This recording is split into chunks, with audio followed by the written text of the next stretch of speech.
Olá, pessoal. Bom dia. Meu nome é Guilherme Perini, eu sou médico hematologista do Grupo Américas e hoje eu vou estar junto com meu colega Ricardo Bini, que é coordenador do programa de terapia celular do Américas Oncologia e Américas Medical City e chefe da hematologia do INCA, discutindo e tendo o prazer de receber vários convidados para falar um pouco sobre CAR-T.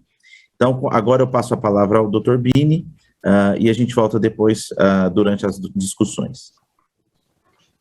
Bom dia, obrigado a toda a audiência, todos os colegas que estão nos acompanhando, todos os organizadores, todos os palestrantes. Nós vamos iniciar ouvindo o professor Chiattoni, professor da Santa Casa de São Paulo e responsável pelo grupo de linfomas de Samaritano São Paulo. Professor Chiattoni, o espaço é seu. Bem, bom dia a todos. Eu agradeço os organizadores pelo convite, agradeço ao Perini e ao Bini pela introdução. Me cabe falar sobre terapia com células geneticamente modificadas para os linfomas não Hodgkin. Eu tenho um tempo curto para falar, de sorte que eu estou fazendo o possível aqui para colocar um pouco o cenário dessa terapia e, particularmente, o cenário das necessidades médicas não atendidas nos linfomas, particularmente no linfoma difuso de grandes células B, para propiciar um pouco a nossa discussão mais à frente. Eu não tenho conflito de interesse para essa apresentação. Esse é um fluxograma muito conhecido de todos, muito claro, a gente sabe muito bem o que fazer até determinado ponto. No entanto, embora claro e praticamente de consenso, ele é muito decepcionante no sentido de que nós estamos há pelo menos 2 décadas sem conseguir ir para frente na melhoria do resultado desse planejamento terapêutico. Então, discutindo em relação ao tratamento primário, o velho, bom e não muito razoável R-CHOP continua sendo o tratamento estándar. Embora ao longo dessas 2 décadas diversas tentativas com formas mais variadas possíveis foram feitas no sentido de melhorar a eficácia, mantendo o mesmo evento adverso, mas sem sucesso. Nós temos agora alguma possibilidade, estamos aguardando um pouco o resultado do estudo chamado POLARIX com o polatuzumab. A fase seguinte dos pacientes que não respondem ao R-CHOP ou recaem, os chamados refratários ou recidivados,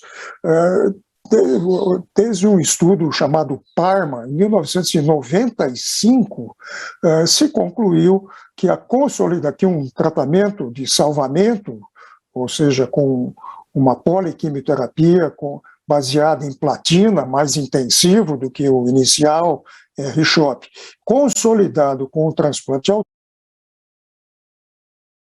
conceito até hoje, embora esse estudo seja de 1995. No entanto, o que a gente vê aqui nesse fluxo é que nós temos, no final das contas, contando todos os doentes que você faz diagnóstico e começam a ser tratados com o R-CHOP, nós temos em torno de 30% de pacientes que não se beneficiam dessa linha de sucessivos tratamentos no linfoma difuso de grandes células B. Portanto, constitui, sem dúvida, na área dos linfomas, pela sua frequência, uma necessidade médica não atendida, onde a gente espera estamos começando a ver agora os resultados, particularmente com as células geneticamente modificadas, mas outras modalidades de tratamento, com novos anticorpos, com imunoterapia junto com esses novos anticorpos, com lenalidomida, com os anticorpos biespecíficos, que além de atingirem a célula-alvo, levam para o local as células T. Portanto, nós temos uma série de inovações, mas a mais consistente já no mercado, já desde 97, já com informações muito relevantes, nós temos o CAR-T, a terapia com células CAR-T. O que nós vamos falar, onde essa terapia é relevante mesmo, é nesse conjunto de pacientes que estão aqui elencados, que são quais? Os refratários primários, quer dizer, aqueles que não têm resposta nenhuma lá atrás com o uso do R-CHOP, ou particularmente um grupo que se começa a identificar que são pacientes que progridem durante o R-CHOP, para os pacientes que são refratários, que recaem, fazem o tratamento de salvamento, mas são refratários ao tratamento de salvamento, e para um grupo de pacientes que recai após o transplante autólogo, que particularmente os que recaem precocemente. Este conjunto, e é aqui que é importante a ação e já os resultados com essa nova modalidade de tratamento, esse conjunto de pacientes tem um péssimo prognóstico, tem uma taxa de resposta global de 26% e uma sobrevida global de meio ano. Portanto, é nesses pacientes que nós vamos ver o que nós temos de novidade, e nós vamos nos ater às novidades relacionadas ao CAR-T. Como vocês sabem, nós temos 3 construtos comerciais que estão aqui elencados, e vocês vejam, comparando com esses dados que eu disse anteriormente, vocês têm temos uma taxa de resposta que nós tínhamos lá com tratamento convencional de 25%, 26%, aqui uma taxa de resposta que atinge a mais de 70%, com respostas completas, consistentes, ao redor de 50%, e com uma manutenção dessa resposta. O tempo não é longo ainda, como nos tratamentos anteriores, mas a gente já começa a vislumbrar um tratamento já de um follow-up bastante razoável, com uma manutenção dessa resposta. Aqui estão os 3 estudos pivotais elencados aqui em relação a esses 3 construtos, e eu pus aqui um ao lado do outro. Eles não são exatamente comparáveis, porque as populações não são exatamente iguais, mas eu pus aqui para mostrar para vocês essas curvas de sobrevida, e vocês vejam que elas são sustentáveis. Você tem lá um número pouco mais ou menos 50%, que se sustentam ao longo do tempo. Esse é um dado muitíssimo importante. Essa aqui é uma comparação muito interessante. Ela é uma comparação histórica, não é? O estudo mais relevante sobre esse grupo de pacientes de mau prognóstico, recidivados e particularmente os refratários, eles foram elencados pelo professor Christian Gisselbrecht num estudo baseado em dois trials grandes acadêmicos, o Scholar Study, que é o estudo mais importante para a caracterização desses pacientes chamados refratários. E aqui é onde a gente tem uma necessidade médica, como eu já disse, absolutamente não atendida. Essa comparação, embora histórica, vocês vejam que os dados trazidos pelo professor Gisselbrecht, daqueles 2 grandes estudos, mostrando a evolução dos pacientes refratários, vocês vejam a comparação, por exemplo, com o estudo ZUMA-1, com um desses construtos já no mercado, e vocês vejam que há, embora histórico, claro, mas há uma redução do risco de morte de 73%. Portanto, é realmente espantoso que a gente tenha esse resultado num conjunto de pacientes com esse péssimo prognóstico, como eu elenquei anteriormente. Bem, vocês todos sabem que uma coisa é o estudo clínico e outra coisa é quando o estudo clínico vai para a vida real.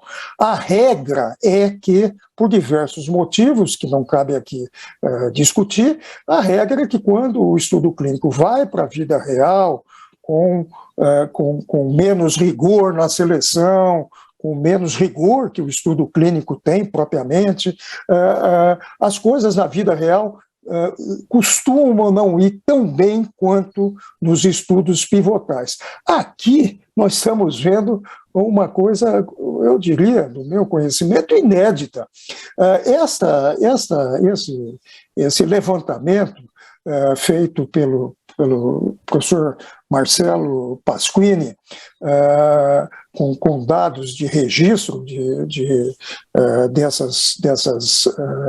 dessas terapias com CAR-T, mostram que essa é a maior revisão desses casos, que a evolução na vida real, do ponto de vista de eficácia, é igual. E chama muito a atenção que os eventos adversos são de menor monta. Há uma série de explicações para isso, provavelmente já com o tempo, as pessoas, os centros já capacitados a entender, particularmente as duas manifestações adversas mais frequentes e características desse tratamento, que é a lise celular e a neuropatia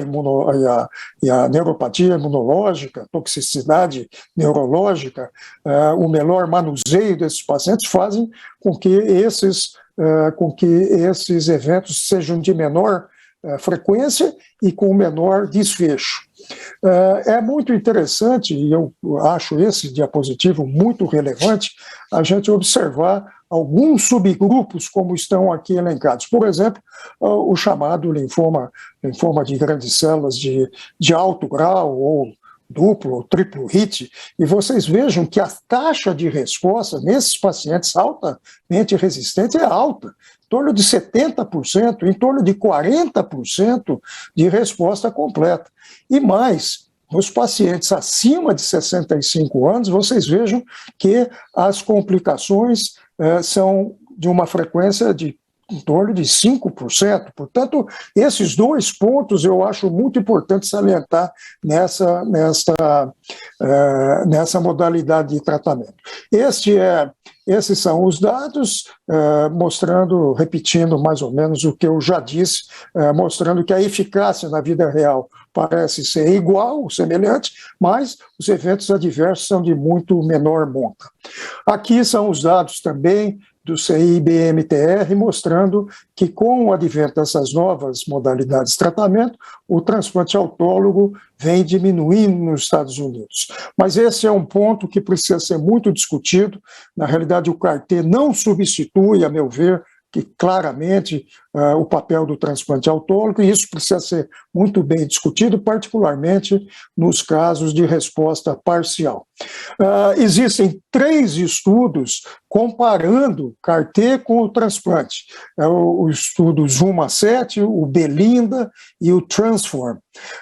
Esses estudos já tiveram um press release, vocês vejam como as coisas correm aqui. O TRANSFORM teve um press release em 10 de junho deste ano e o ZUMA-7 em 30 de junho. Esses 2 estudos vão ser apresentados no ASH agora desse ano. Quero dizer que nós estamos em via de publicação de um consenso brasileiro que vai ser muito útil, foi muito bem feito, com auxílio de 4 brasileiros relevantes que militam nessa área em centros acadêmicos no exterior. E como, para terminar, eu gostaria de fazer essas considerações, particularmente no bojo do que provavelmente será a nossa discussão. Primeiro, essa terapia, sem dúvida, vem ocupar um ponto de necessidade médica não atendida muito importante. O outro dado é que, na realidade, nós vamos ter que aprender mais ainda a fazer o contato do oncohematologista que vai referir o paciente com a equipe de transplante, para ver, primeiro, para podermos ter a efetividade da coleta dos linfócitos desses pacientes, mas saber o momento correto de encaminhar esses pacientes. E o momento correto é uma coisa que fica entre a melhor resposta, mas a preservação do performance desse paciente. Como eu já disse, essa comparação com o transplante é muito importante, alguns estudos nós vamos ter agora de pronto. Se é hora ainda ou não de trazer essa modalidade de tratamento para linhas mais precoces, a gente não sabe. É muito importante também comparar essa modalidade de tratamento com outras novas, como os BiTEs, e, sem dúvida, uma coisa absolutamente necessária, a discussão de custo, como é que vão ser financiados esses pacientes. Só que eram essas as considerações que eu gostaria de fazer e aguardo para que a gente possa continuar na discussão. Muito obrigado pela atenção de vocês. Muito obrigado, doutor Chiattoni. Excelente apresentação. Agora eu vou chamar o Dr. Nelson Hammerschlag, que é um hematologista do Grupo Américas e também coordenador de hematologia do Hospital Israelita Albert Einstein, para falar um pouco sobre CAR-T no tratamento dos pacientes com leucemias agudas. Olá, bom dia. Agradeço o convite para estar aqui presente, muito me honra. Obrigado aos meus colegas que estão moderando a sessão. Bom, eu vou CAR-T em leucemias. Basicamente, existem iniciativas em leucemia linfocítica crônica, leucemia mieloide aguda e principalmente em leucemia linfocítica aguda. Então, eu queria começar mostrando esse diapositivo clássico, que, ao contrário do que muitos imaginam, o CAR-T começou num paciente com leucemia linfocítica crônica. Em agosto de 2010, foi o primeiro caso, e que esse paciente está bem até hoje. Posteriormente, aqui vocês podem ver os principais estudos que surgiram com relação à leucemia linfocítica crônica, né? A grande maioria deles, o alvo que é utilizado no CAR-T-cell é o CD19, mas existem duas iniciativas, uma utilizando o CD19 junto com o CD20 e uma utilizando imunoglobulina D leve nesses pacientes.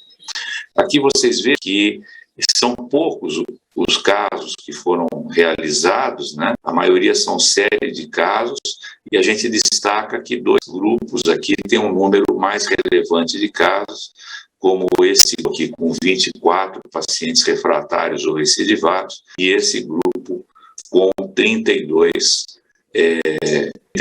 casos. E o interessante é que o que nós podemos ver é que muitos pacientes atingem a resposta completa, mas um número absolutamente significativo de respostas completas. Mas respostas, de uma forma geral, somando-se as respostas completas e as respostas que são parciais, são relativamente boas, o que coloca essa tecnologia também com uma habilidade de ser melhorada. O que tem que ser utilizado, o que tem se utilizado para melhorar essa tecnologia? Em primeiro lugar, a tentativa de usar um anticorpo bispecífico. Em segundo lugar, a tentativa de usar a célula halogênica, principalmente chamado CAR-NK de cordão, porque aí você pega o produto na prateleira. Uma terceira possibilidade é você colocar drogas junto, como, por exemplo, é o caso do Rutinib, por exemplo. O outro lado interessante que a gente tem que pensar são naqueles casos que o CAR-T halogênico, verificar, como nós vamos ver mais para frente, mais bem estudado em LLA, se essa célula, o ideal é usar uma célula derivada do receptor ou derivada do doador. Nesse caso, foi do doador. Em leucemia mieloide, o primeiro caso foi um caso autólogo. O alvo foi esse antígeno Lewis Y, que é encontrado em outros tipos de tumor também, até tumores de pulmão tem esse antígeno bem.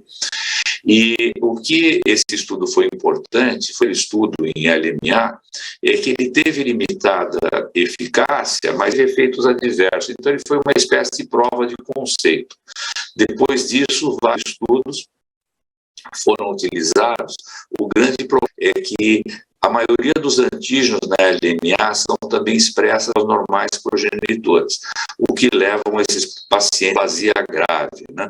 Então, vocês podem ver aqui que a grande maioria dos pacientes acabam entrando em aplasia e são resgatados depois com transplante mieloablativo, né? Geralmente o transplante não mieloablativo, né? Perdão. E existem algumas tentativas de se verificar se a gente pode diminuir a persistência para evitar a aplasia. Então, esse método de eletroporação, ele é uma metodologia utilizando plasmídio e RNA mensageiro que possibilita que haja uma menor persistência da célula e, portanto, menos chance de ter o paciente entrar em aplasia grave.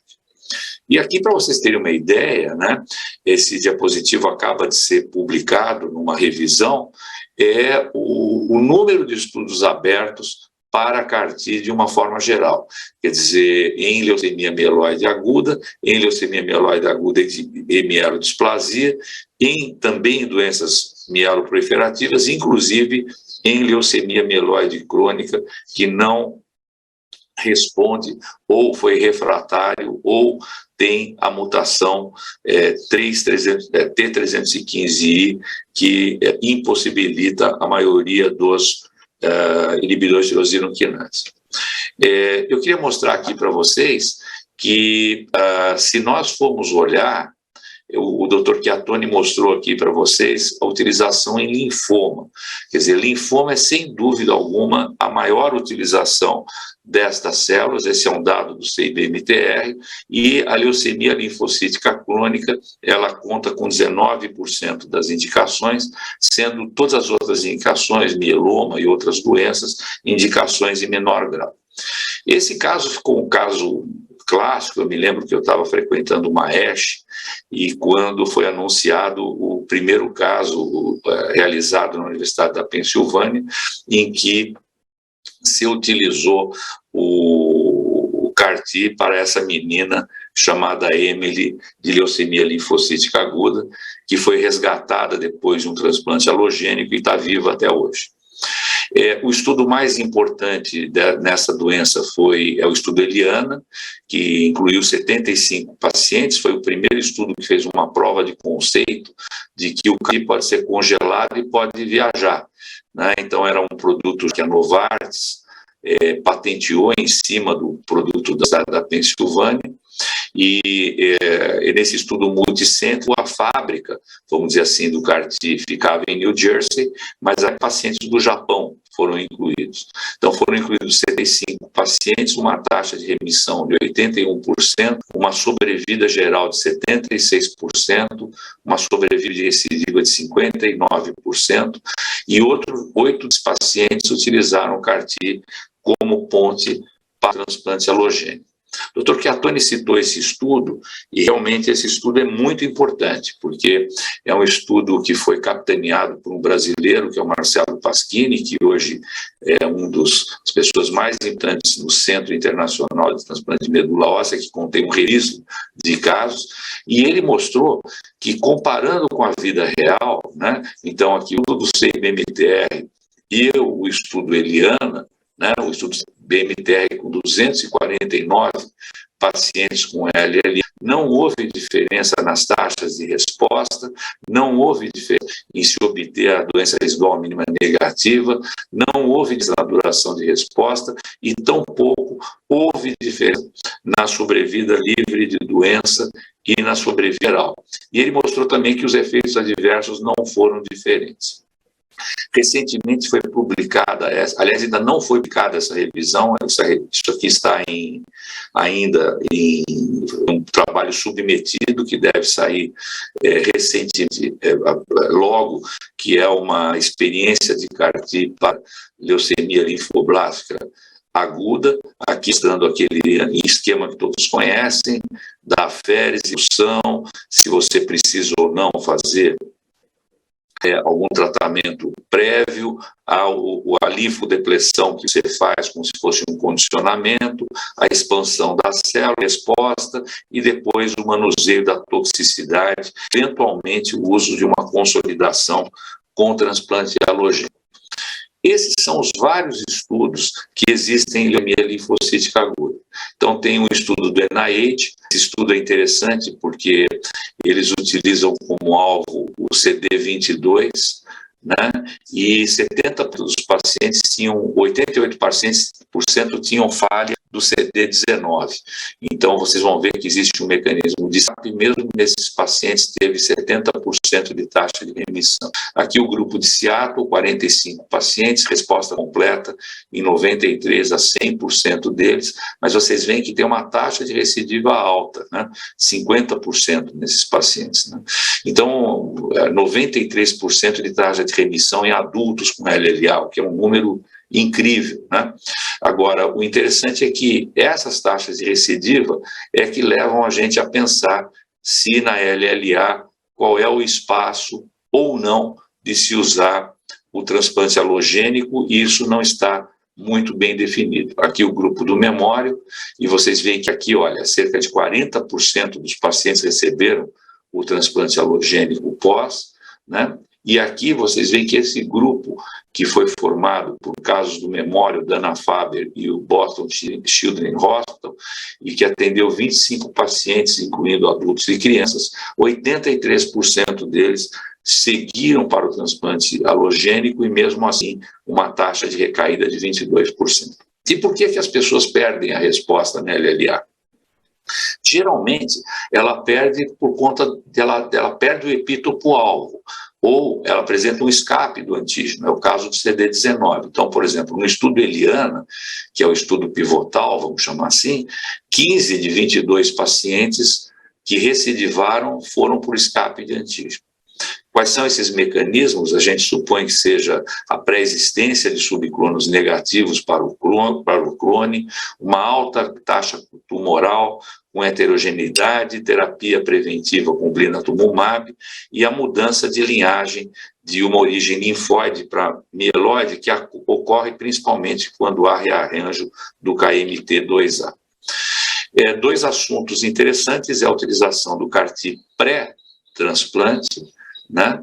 Então é o que nós estamos discutindo nas leucemias. Isso não está muito bem definido essa utilização, mas muitos grupos têm utilizado o CAR-T como uma forma de chegar à doença residual mínima, tratar leucemias refratárias e fazer então esses pacientes poderem ir para um transplante alogênico.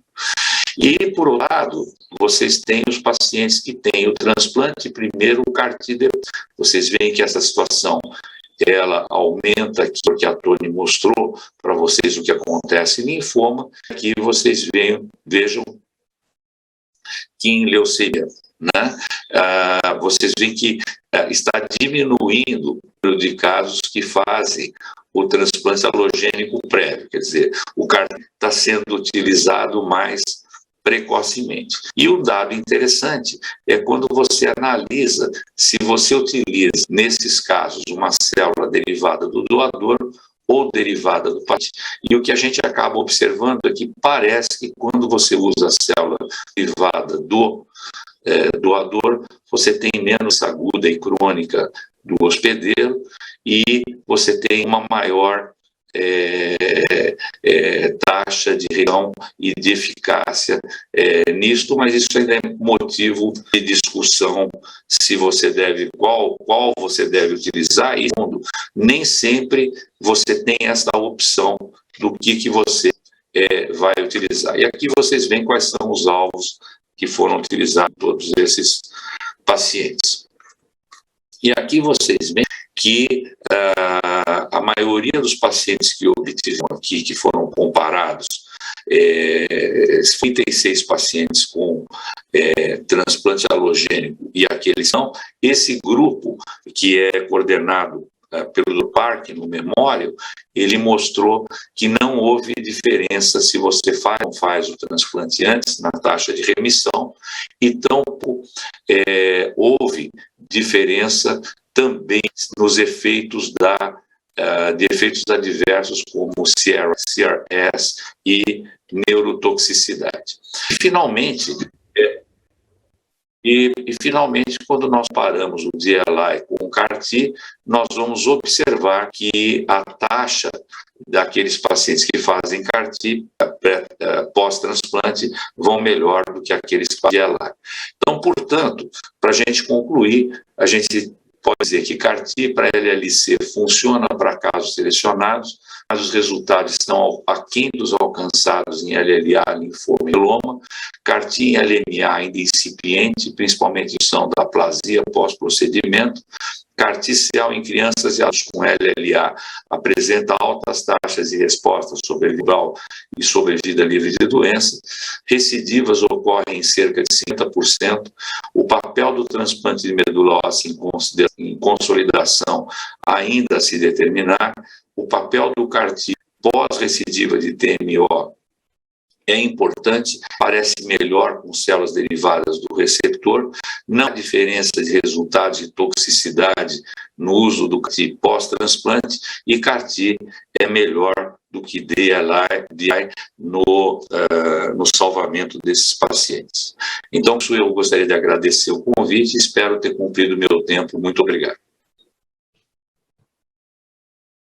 Nós queríamos agradecer, Nelson, pela brilhante apresentação, e vamos continuar com o nosso programa convidando o professor doutor Ângelo Maiolino, que é professor de hematologia da Universidade Federal do Rio de Janeiro e coordenador de hematologia do Grupo Oncologia das Américas do Rio de Janeiro. Ângelo. Obrigado, Ricardo, pela apresentação. Prazer estar com vocês. Eu vou falar um pouco aí sobre o papel da terapia com CAR-T-cel no mieloma múltiplo. Bom, como vocês estão vendo aqui, existe uma clara necessidade não atendida para os pacientes com mieloma que são considerados refratários. Cada vez mais a gente tem utilizado terapias combinadas na primeira e na segunda linha, utilizando mais importantes classes de drogas, como inibidor de proteasoma, moduladores e os anticorpos monoclonais. Cada vez mais pacientes vão entrar nessa categoria de triplo, quádruplo ou pentarefratário. E nesse estudo de vida real, vocês veem que o desfecho desses pacientes é muito ruim, né? Então, assim, você tem aí um PFS de 0,4 meses e uma sobrevida global de 9,3, que é uma situação em que a gente vai precisar realmente, nas linhas provavelmente mais tratamentos inovadores. Dentre esses, se destaca os tratamentos que vão envolver, vão ter como alvo SMA. Então, a gente tem hoje os anticorpos conjugados, SMA, representados aí pelo belantamab, vários clínicos com anticorpos biespecíficos, e os CAR-T-SMA é um membro da superfamília TNRF e estimula a proliferação de células B. E ele é expresso na maioria, totalidade de plasmablastos e plasmócitos clonais. Então, ele é, sem dúvida, um excelente alvo para essa modalidade de terapia antimieloma, né? Eu vou apresentar aqui os dois principais construtos de carticel para mieloma múltiplo, que é o AIDECEL, Tacel. O AIDECEL, inclusive, já está aprovado nos Estados Unidos, e o Cilta-cel já está submetido aqui no Brasil à Anvisa aprovação. Então, poderemos ter em breve aí o primeiro construto. O AIDECEL, então, como eu falei, é um CAR-T-ANIA, ele foi testado nesse estudo de fase 2, o CARMA, né, com essa modalidade de ação, incluindo pacientes com 3 ou mais linhas de tratamento prévios, tá? Então, pacientes já previamente usar 3 linhas de tratamento, incluindo imunomodulador, inibidor de proteasoma e anti-CD38, e ele tinha que ser refratário pelo menos na linha final, né? Como vocês veem aqui, então, a maioria dos pacientes era refratário, era triplo refratário ou pentarefratário, né? Penta ou triplo refratário, e esses pacientes tinham uma doença realmente muito avançada. Houve aí um teste de dose do CAR-T, e a dose que apresentou uma melhor taxa de resposta foi essa de 450 vezes 10 a 6, com uma taxa de resposta de 81%, 39% de remissão completa ou remissão completa estrita, o que é realmente um dado que chamou muita atenção para esse grupo de pacientes politratado, né? Em relação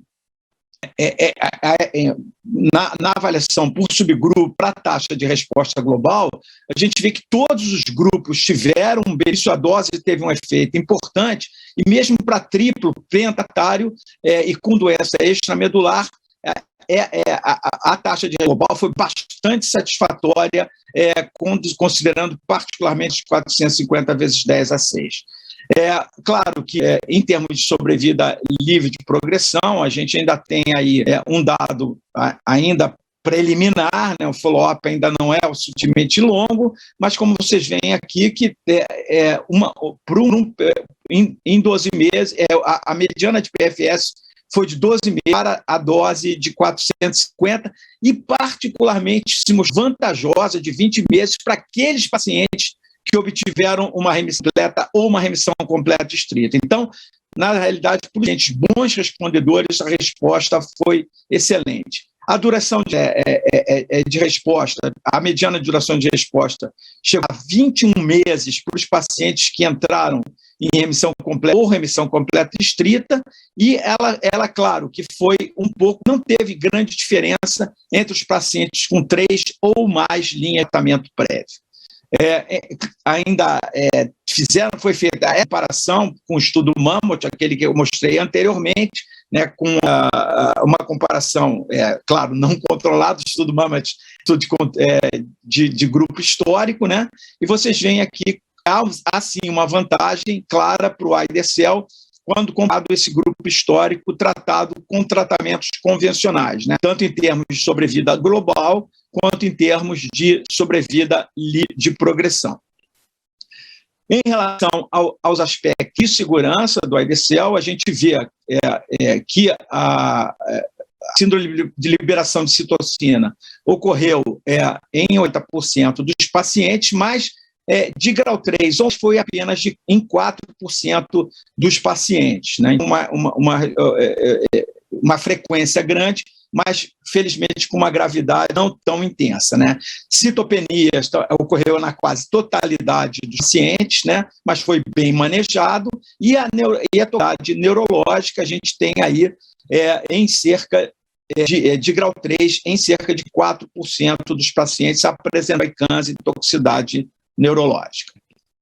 O outro construto que, como eu falei para vocês, que já está submetido, inclusive, aqui à nossa Anvisa para aprovação, o construto, o Cilta-cel, que foi estudado, né, no CARTITUDE, nesse estudo de CARTITUDE, foi estudo de um B2, né?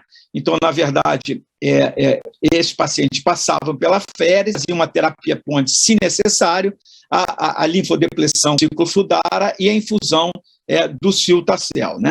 E foram 97 pacientes, também com 3 ou mais linhas de tratamento prévio, com inibidor de proteasoma, imunomodulador e 38, né? Como vocês veem aqui, então, 87% dos pacientes eram triplo refratários, 42% pentarrefratários, e a mediana de linha de tratamento prévio foi de 6 linhas de tratamento prévio e 99% era refratário à última linha. Quer dizer, doente muito, muito avançado, né? E aí a gente vem para a taxa de resposta chegando a quase 100%, né? 97% taxa de resposta com 94% acima de remo parcial muito boa. Quer dizer, realmente um dado, e 80% de remo completa estrita, realmente um dado bastante, que chamou muita atenção, né? Em termos de doença residual mínima negativa para todos os pacientes, ela chegou a 57%, a 10 a menos 5, e o PFS é a sobrevida livre de progressão em 18 meses, uma mediana não alcançada para o grupo que tinha remissão completa estrita e 22 meses para aquele grupo total, realmente uma resposta que a gente pode considerar sem precedente. Em termos de segurança, semelhante ao IBCL, né, a gente tem aí a toxicidade hematológica e neutropenia, ela é muito frequente, chegando a 70% dos pacientes. A síndrome de liberação de citocina, de todos os graus, 94%, né, mas grau 3 ou mais, a frequência foi de 10%, e a toxicidade neurológica de qualquer grau de 12%. Então, na realidade, a gente tem aí uma perspectiva extremamente importante para esses pacientes triplo e pentarefratário, lembrando que cada vez mais teremos esses pacientes que vão ser tratados, que estão sendo já tratados com combinação de, por exemplo, de daratumumab, lenalidomida, carfilzomib ou bortezomib nas primeiras linhas de tratamento, e nesse sentido vai haver uma necessidade de terapias inovadoras. A gente vai ter possivelmente a aprovação do belantamab, que é o anticorpo conjugado, então vamos ter um anti-BCMA num futuro breve no Brasil. A gente espera que o primeiro construto, o Cilta-cel, seja também aprovado já para o ano que vem, né? E vamos iniciar, inclusive nós no Américas vamos estar participando dos estudos com anticorpos bispecíficos anti-BCMA. Então a gente tem aí uma perspectiva, um cenário bastante interessante, inovador no tratamento dos pacientes com mieloma múltiplo. Era isso, então, que eu gostaria de falar para vocês. Muito obrigado.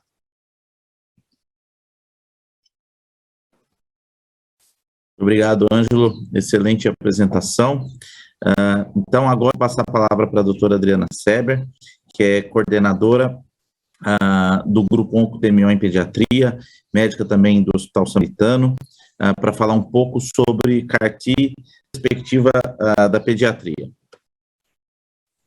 Oi, Ângelo. Oi, Ricardo. Muito obrigada pelo convite. Obrigada a todos. É uma honra estar aqui. Preferia estar do lado de vocês. Então, para falar de CAR-T, eu não tenho conflito de interesse nenhum para essa apresentação. Faço parte de várias diretorias e entidades e conselhos, mas nada para terapia, e o CAR-T não está aprovado no Brasil, então isso é uma indicação off-label. Então, quando a gente fala de leucemia linfóide aguda pediátrica, o INCA é a nossa fonte de informações para saber os números, e ao redor de mais de 500 crianças morrem por câncer por LLA na pediatria a cada ano. E embora a gente não pense, são 1 a 2 crianças morrendo por dia, todos os dias no Brasil, por leucemia linfóide aguda, que quando a gente pensa, imagina uma doença que é altamente curável. Quando a gente olha para trás, nos dados ainda do INCA, nos últimos 15 anos, não teve diferença, não teve nenhum impacto na redução de mortalidade associada à doença. Então, é uma coisa que preocupa muito a gente como oncopediatra. Nós sabemos que a cura do câncer, verdade, como o doutor Chiattoni falou, é principalmente no primeiro tratamento. Por isso a gente tem trabalhado muito na Sociedade Brasileira de Oncologia Pediátrica, no grupo de tratamento das leucemias na infância, no protocolo nacional, que já está na plataforma Brasil, para tratar a LLA da pediatria. A imunoterapia na LLA é um capítulo maravilhoso que está tendo no exterior, principalmente, um grande impacto no tratamento dessas crianças. E o que a gente tem na prática clínica, principalmente se a resposta é insatisfatória, a quimioterapia, o blinatumomab, que é o Engager CD3, CD19, o inotuzumab, o anti-CD22 com calitamicina, e os CAR T-cell direcionados na prática clínica ao CD19, embora tenha experimental ainda o anti-CD22 e o dual CAR, que tem 19 e 22.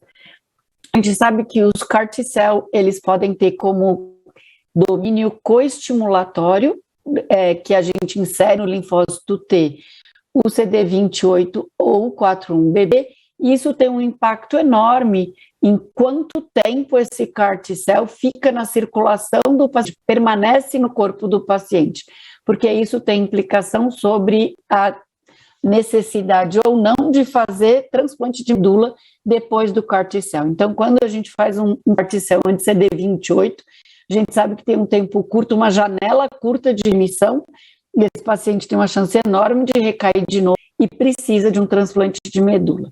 Por outro lado, quando é usado o 41B, ele fica por muito tempo na circulação, e enquanto o paciente tiver aplasia de linfócitos B, ele não estiver produzindo imunoglobulina, provavelmente ele não precisa de transplante. E a gente tem que lembrar que o CAR T-cell não é uma infusão, não é um tratamento off the shelf que eu dou para qualquer pessoa, é processo. Então, o paciente precisa ser avaliado, precisa ser feita uma leucoaférese depois que todos os quimioterápicos que ele recebeu saem da circulação, isso chama washout. Depois disso, essas células vão para o laboratório, onde elas são produzidas, voltam para o centro de tratamento do paciente, onde aí elas são infusidas e o paciente pode ter diversas toxicidades que a gente precisa dar conta. Para produzir as células, existem laboratórios experimentais, existem fábricas de células geneticamente modificadas, e existem sistemas fechados. A máquina mais comum é essa da Clinimax, que chama Prodigy, que é um laboratório fechado, na verdade, é uma coisa quase mágica, onde se coloca uma célula, aférese do paciente e se tira depois de semanas o CAR T-cell. Então, todos os componentes dessa terapia celular são colocados dentro da máquina e a máquina faz todo o trabalho. A primeira criança tratada com a leucemia linfóide aguda foi a Emily Whitehead, que o Nelson mostrou para a gente. Então, em 2010, há anos atrás, ela teve o diagnóstico de LLA, recidivou, foi encaminhado para o Children's Oncology da Filadélfia para transplante, só que a leucemia estava refratária, ela não conseguiu chegar ao transplante porque ela não era elegível. Foi oferecido para a família cuidado paliativo ou uma terapia fase 1, não se sabia absolutamente nada do tratamento de LLA, a experiência que se tinha para CAR T-cell era com LLC.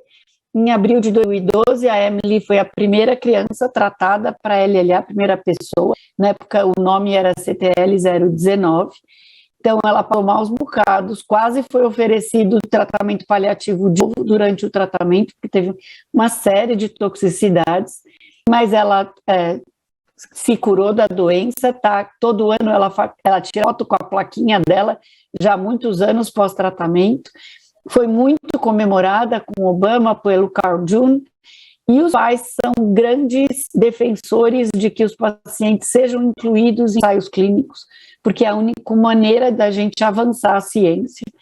E a família Emily e ela mesma tem uma fundação que levanta dinheiro para tratamento de câncer de LLA com CAR T-cell, para pesquisa, e aí todo ano ela dá um cheque gordo de mais de $100 mil para essa fundação. Quando a gente imagina o tratamento de doença recidivada e refratária, o índice de remissão completa nos diversos trials é impressionante. Então, não existe nada na medicina que faça uma doença quimio-refratária ter mais de 70% ou quase 90% de remissão. E chamou muito atenção ainda em 2015, um post do ASH, e que falava que essa terapia, que era o que foi oferecido para a Emily, estava sendo comprada pela indústria farmacêutica e, ao invés de ser no setting de pesquisa clínica, seria um laboratório, a Novartis, uma fábrica de CAR-T-cell. Então, cada paciente é tratado com o CAR-T-cell e cada paciente, essas CAR-T-cells são encaradas como um medicamento. Então, existe uma fábrica no New Jersey, mas está se montando ao redor do mundo várias outras fábricas de produção de CAR-T-cell para o tratamento de pacientes do mundo. Então, teve o primeiro relato, teve o ensaio clínico local com o CAR-T-cell em Filadélfia, e aí o desafio para a Novartis, para escalonar o tratamento, foi saber se eu podia levar isso para tratamento de vários lugares do mundo, então, Canadá, Austrália, Japão, e a ideia era fazer análise a nível local, enviar as células para o laboratório nos Estados Unidos, transduzir as células e ver para onde tivesse o paciente. Então, esse trial se chamou Helena não quer dizer nada, foi só um nome próprio dado para o trial, e para nossa surpresa, mesmo sendo digitalizado, mais de 60% dos pacientes permaneceram em remissão com um ensaio clínico. Todas as vezes que a gente tem um ensaio clínico, a grande pergunta é se vai existir quando pacientes que não têm aqueles critérios de inclusão rigorosos são tratados, né? Então, e isso foi denominado vida real. Então, o CIBMTR, o Dr. Marcelo Pasquini brasileiro, como o Dr. Nelson, ele coleta dados sobre terapias há muitos anos no CIBMTR e as terapias com células geneticamente modificadas, os CAR, para leucemia, linfoma, mieloma, esse registro do que acontece na vida real foi coordenado pelo Dr. Marcelo e recentemente, então, a experiência de mundo real para a LLA com o Kymriah, que é o nome comercial dado para o CAR-CD19, e é uma coisa impressionante em termos de sobrevida livre de eventos, sobrevida global. Então, para uma terapia refratária, para uma doença refratária, mais de metade dos pacientes está vivo e sem doença há 2 anos pós-tratamento. O Kymriah hoje é comercial nos Estados Unidos, mas a gente sabe que o acesso aqui no Brasil ainda não é possível, é só em termos de pesquisa, mas vai ser lançado entre fim desse ano e começo do próximo. E, de novo, não é um remédio que eu prescrevo e ele acontece. A gente precisa avaliar a elegibilidade do paciente, precisa saber se a doença é CD19 positiva, se o paciente vai ter benefício com esse tratamento. O paciente precisa fazer a leucoaférese, então precisa ter um acesso venoso, a gente precisa coletar o linfócito do paciente. Como esse produto demora pelo menos 1 mês para chegar de volta, o paciente vai precisar estar vivo, então precisa de uma terapia ponte até chegar ao CAR-T-cell. Quando chega, eu preciso destruir os linfócitos os linfócitos do paciente para permitir a expansão desses linfócitos geneticamente modificados. Então precisa de uma quimio de linfodepressão, que hoje está convencional com fludarabina e ciclofosfamida. O CAR-T-cell é infundido e tem uma série de toxicidades depois da infusão. Por isso a gente defende que quem faça terapia de CAR-T-cell seja o médico que está acostumado com o transplante de medula e com esse monte de toxicidade que pode acontecer. Então, muitos pacientes têm citopenia mais do que grau 3 e que pode ser persistente até mais de 1 ano pós-infusão, então é um grande desafio. Podem ter infecções não só bacterianas, fúngicas e como virais, pelos vírus que normalmente o não transplantador nem sequer procura nos pacientes, e pode existir a curto prazo a síndrome de liberação de citocina, o CRS, então é obrigatório que exista tocilizumab no centro para ser usado imediatamente, caso o paciente tenha a liberação de citocina, e pode ter o ZAI, que é a neurotoxicidade, que é muito chata. e que pode ser completamente reversível ou não, mas que aí o paciente precisa ser tratado com corticoide. O único CAR T-cell liberado para pediatria, para as crianças com LLA é o Kymriah, que é da Novartis, o Tisagen Lecleucel, ou Tisacel, apelidado, e está liberado para até 25 anos de idade, para LLA recidivada ou refratária, e provavelmente é assim que vai entrar no Brasil. O custo é um desafio, então muitos $1.000 para quem usa no exterior. A gente não sabe ainda o preço que vai entrar no Brasil, mas vai ser um desafio, porque não pode custar a mesma coisa. E existem ainda em investigação o Kymriah para LLA em fases iniciais, para leucemia com doença residual, ao invés da indicação com doença refratária. Então, absolutamente incrível eu ter já uma indicação tão precoce, e o Axi-cel está seguindo o mesmo caminho do Kymriah, hoje sendo investigado para as crianças com leucemia refratária. Os protocolos pediátricos estão colocando o Kymriah cada vez mais rápido no tratamento, ou os CAR T-cell de pesquisa. Então, por exemplo, no St. Jude's, o Kymriah está sendo indicado para LLA com doença residual maior do que 0,1% ao término da indução ou intensificação, a semana 12 da intensificação. É muito precoce, isso é uma quebra imensa de paradigma, de visão de como se trata a leucemia infantil. No Brasil, tanto nos registros de ensaio clínico quanto os registros internacionais, no Brasil não tem nada hoje de CAR T-cell, nem em fase de pesquisa para LLA pediátrica. A BHH teve uma iniciativa maravilhosa de consensos de CAR T-cell, então tem um grupo lindo que eu fui convidada para participar para o consenso de CAR T-cell em LLA pediátrica. Muito legal o consenso, eu convido todos a ouvirem. E a gente vê, então, que no Brasil, o que a gente defendeu na BHH, e que provavelmente vai ter impacto nas nossas crianças brasileiras, é o uso do CAR T-cell na LLA de linhagem B a partir da segunda recidiva ou com recidivas após o transplante de medula óssea. É importante ressaltar que a recidiva extramedular, quando for refratária, não contraindica a terapia da LLA, diferente, por exemplo, do blinatumomab, que se defendia não usar recidiva extramedular, e é fundamental, e como único alvo que a gente tem é o 19, que se demonstre que a doença do paciente é 19 positivo. E uma palavra de precaução é tentar não usar imunoterapia para o paciente que a gente está considerando para o CAR T-cell, porque a gente não quer fazer pressão seletiva e induzir um clone com 19 negativo, porque aí o CAR T-cell não vai ter efeito. Eu agradeço muito a sua atenção e estou à disposição para qualquer dúvida por e-mail ou WhatsApp, porque a gente não vai ter tempo para discussão. Muito obrigada. Muito obrigado, Adriana.